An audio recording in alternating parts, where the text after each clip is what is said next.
ప్రేమ వ్యవహారం కన్న కూతురి ప్రాణం తీసింది. తమ పరువు ఎక్కడ పోతుందోనని కోపంతో తల్లిదండ్రులే కూతురిని దారుణంగా హత్య చేశారు. ఆపై చేసిన నేరాన్ని కప్పిపుచ్చుకునేందుకు ఆత్మహత్యగా చిత్రీకరించి పోలీసులకు చిక్కారు. కరీంనగర్ జిల్లా సైదాపూర్ మండలంలో పరువు హత్య జరిగింది. కేసు వివరాల్ని Huzurabad ACP Madhavi social media సాక్షిగా కూడా వెల్లడించారు. మండలంలోని శివరాంపల్లి గ్రామానికి చెందినటువంటి బాలిక ఇటీవల చనిపోయింది. కడుపు నొప్పి తాళలేక బాలిక ఆత్మహత్య చేసుకున్నట్టు కూడా ఆమె తల్లిదండ్రులు ఈ నెల 14లో పోలీసులకు ఫిర్యాదు చేశారు. హుజూరాబాద్ ఏసీపీ మాధవి తెలిపిన వివరాల ప్రకారం సర్వాయిపేట గ్రామానికి చెందిన రెడ్డిరాజు లావణ్య దంపతుల కుమార్తె నవంబర్ 14న ఇంట్లోనే అనుమానాస్పద స్థితిలో కూడా చనిపోయి కనిపించింది. వెంటనే తల్లిదండ్రులకు పోలీసులకు సమాచారం ఇవ్వగా వారు ఘటనా స్థలాన్ని పరిశీలించారు. 14వ తేదీ రాత్రి కుటుంబ సభ్యులంతా కూడా భోజనం చేసి నిద్రపోయామని, తెల్లవారుజామున 4 గంటలకు లేచేసరికి అర్చన నోట్లో నురుగు రావటం కనిపించిందని, దీంతో మృతి చెందినట్లు గుర్తించామని ఆమె తల్లిదండ్రులు సైదాపూర్ పోలీస్ స్టేషన్లో ఫిర్యాదు చేశారు. యువతికి థైరాయిడ్, కడుపు నొప్పి తదితర అనారోగ్య సమస్యలున్నాయని, అవి భరించలేక ఆత్మహత్య చేసుకుందని తెలిపారు. తమకు ఎవరి మీద అనుమానం లేదని కూడా వారు పేర్కొన్నారు. ఇక అనుమానాస్పద స్థితిలో మృతిగా కూడా కేసు నమోదు చేసుకున్న పోలీసులు కేసు దర్యాప్తు చేపట్టారు. ఆ సమయంలో అసలు విషయం బయటపడింది. అదే గ్రామానికి చెందిన యువకుడితో ప్రేమ వ్యవహారం నడిపించిందని, ఆ తర్వాత ఆ యువకుడికి అప్పటికే వివాహమై భార్య, 2 పిల్లలు ఉన్నారని తెలిసింది. ఈ విషయం తెలుసుకున్న తల్లిదండ్రులు పలుమార్లు కూతురుని మందలించారు. వివాహితుడితో సంబంధం పెట్టుకోవటం వల్ల కుటుంబ గౌరవం పోతుందని, పద్ధతి మార్చుకోవాలని హెచ్చరించారు. అయినప్పటికీ బాధితురాలి ప్రవర్తనలో మార్పు రాలేదు. కుటుంబం పరువు పోతుందనే భయంతో తల్లిదండ్రులే ముందస్తుగా ప్లాన్ చేసుకున్నారు.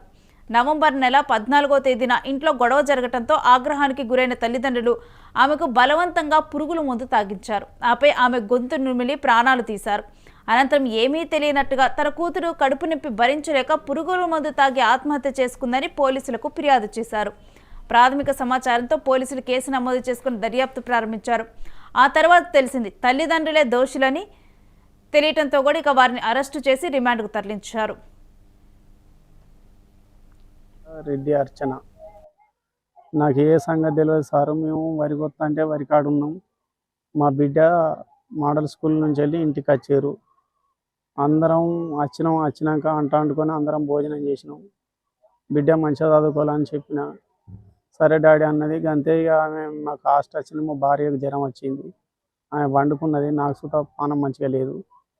ఇక మా పెద్ద బిడ్డ రేపు ఇవాళ పరీక్ష ఉండే, ఆమె రాసుకుంటాను. మా చిన్న బిడ్డ 2 ఉన్నారు, అదే రూమ్లో ఉన్నారు. ఇక రాసుకుంటా ఆమె వండుకున్నది. ఈమె రాసుకుంటా ఈమె వండుకున్నది.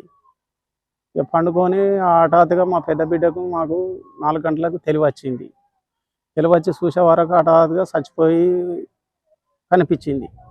కనిపించే వరకు అయ్యో బిడ్డ ఎందుకు ఇట్లా అయిందని అటు ఇటు అని కొట్టుకున్నాం, మొత్తుకున్నాం, గుద్దుకున్నాం. ఏది చేసినా కానీ ఏది సప్పు లేదు.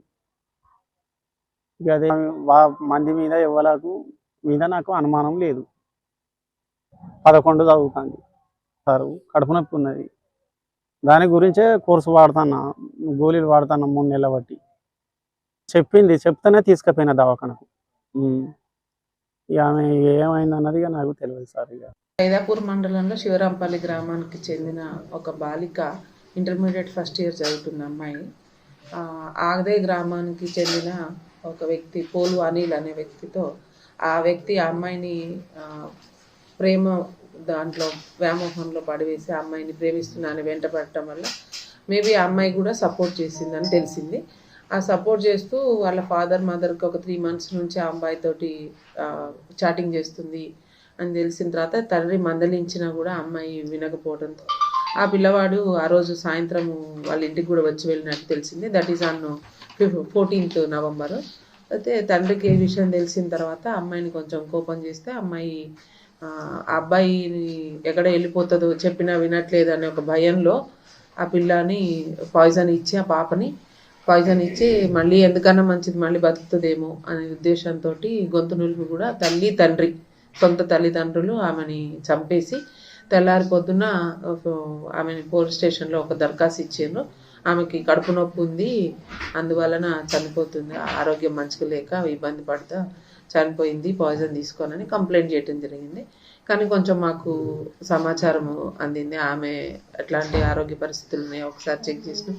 ఆ సిచ్యువేషన్ అంతా కూడా కొంచెం మాకు సస్పిషియస్ అనిపించి దాని మీద పూర్తి స్థాయి విచారణ చేసిన తర్వాత దానికి సపోర్టివ్గా మాకు ఎఫ్ఎస్ఎల్ రిపోర్ట్ కూడా రావడం జరిగింది. ఇది గొంతు నులిమి చనిపోతే థైరాయిడ్ బోన్ అనేది ఫ్రాక్చర్ ఉంటుంది.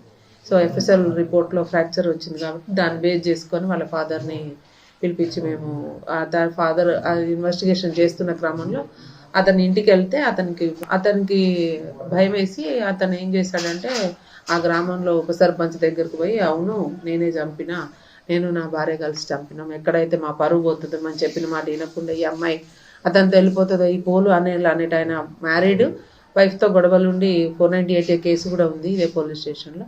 అతను ఎక్కడ వలలో పడింది కాబట్టి ఆ అమ్మాయి చిన్నపిల్ల చెప్తే వింటదో లేకపోతే మళ్ళీ ఇంట్లో నుంచి వెళ్ళిపోతుందేమో అనే భయంతో నాకు ఇంట్లో పెళ్లి కావాల్సిన అమ్మాయి పెద్ద పాప ఉంది, కుటుంబం వరువు పోతుంది అనే ఉద్దేశంతో వాళ్ళు అనుకొని ఇద్దరు కలిసి అదే రోజు రాత్రి ఆ అమ్మాయిని పురుగుల మందు తాగించి తర్వాత ఆమె గొంతు నులిమి కూడా చంపేసినట్టుగా మాకు అతను ఉప సర్పంచ్ గారి దగ్గర కన్ఫెస్ అయితే వారు ఇచ్చిన సమాచారం మేరకు ఈరోజు సెక్షన్ ఆల్టరేషన్ చేసి అతను కస్టడీలోకి తీసుకోవడం జరిగింది.